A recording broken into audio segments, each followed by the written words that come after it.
Hello, my it's Toycat, and this is the first episode of a new series I'm starting for Black Ops 2, giving weapon tips, weapon strategies, and weapon class setups for each weapon in Black Ops 2. I'm going to cover most of the weapons in Black Ops 2, there's a few weapons I'm going to miss for obvious reasons. But yeah, it should be a fun series, and should be a helpful series, to say the least. So, the first episode is going to be covering this Chicom CQB, which is the gameplay you're obviously seeing right now. This is the second game I've used it, just to give pretense there. But before I quickly go into the Chicom CQB, I want to quickly explain the series. So basically, I feel I'm qualified, in big air quotes qualified, to do this sort of video and, help you guys out. Because I'm not the best player, I'm a reasonably good player, and I have a fair amount of gun skill and stuff. But for the most part, I make all of my decisions and how I'm good at Call of Duty, and how I play well, is based on the decisions I make and stuff like class setup and stuff like that. Because whenever I get a death, I attribute it to something and I try to fix that problem. Like if I get a death because of U-kick, I'll be like, I'm gonna put toughness on, or whatever the corresponding perk is. So basically, yeah, I like to give class setup tips and stuff, because having the right class is just so key. Because if you have a bad class, you're at a disadvantage in every gunfight you go into. If you have a good class, you're in a positive advantage in every gunfight you go into. So it really is just a good thing to do, and I like to give tips on it because there's so many ways you can play each class, and I like to just direct you guys in the right direction. So let's just start this episode with the Chicom CQB. So yeah, the Chicom CQB is one of the most interesting submachine guns I've ever seen in a Call of Duty game. It's the first free burst SMG I've ever seen. Again, very unique, and basically it has 36 in the clip, which is 12 bursts, and the bursts have no delay in between them, so it really is a, from what I've seen so far, it's a hybrid of a, M16 sort of rifle, or, a FAMAS from Modern Warfare 2 or something like that, mixed with an SMG, and it really does play like an interesting hybrid of the two. For instance, at close range, you can hit fire, especially if you have the laser sight, such as in this gameplay, and you will dominate so well because it's got the SMG characteristics, the hip firebox and everything. And on the other hand, if you're at long range, there's a long range engagement you need to hit, you can just slow down your bursts and hit all your bullets, and win at long range as well. It really is just an interesting weapon, to say the least. One little complaint, as far as medium range and long range concerned, is even at close range, it's not the best at close range, it's not the best at medium range, it's not the best at long range. It just sort of does all three pretty well, which sort of makes it a jack of all trades but a master of none, really, because obviously it's just not the best at anything, which obviously is what the phrase means. But one thing I will say, it is a very good gun, just if you want to play all round. If you like playing a classless role, because it is sort of like a hybrid of an SMG and a assault rifle.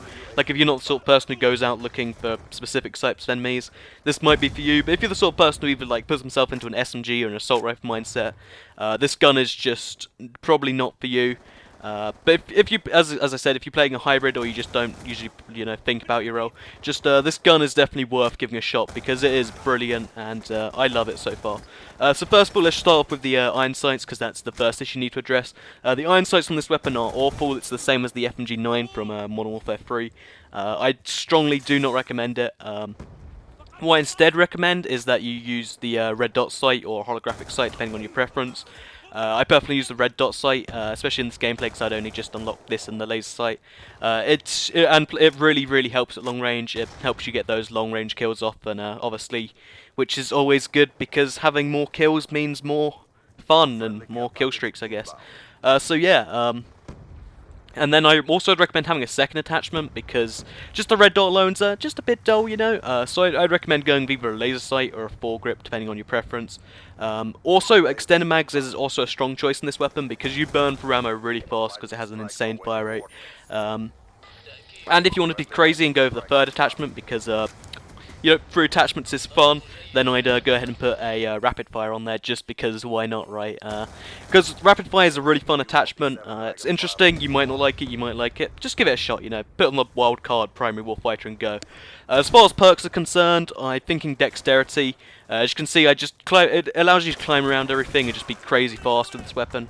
Which, when it's this sort of weapon, I just feel sort of suits the running around fast role, because you need to get from place to place fast, get from cover to cover, make every gunfight to your advantage, especially because it can do everything. It's not that vital because it can do everything, as I said, but I'd still recommend having dexterity. Extreme conditioning, that's purely optional. I just put it on because I had a 3 point remaining, and I was like, you know what, let's get, well, 2 points I guess remaining, and I was like, you know what, we're gonna put extreme conditioning on because why not?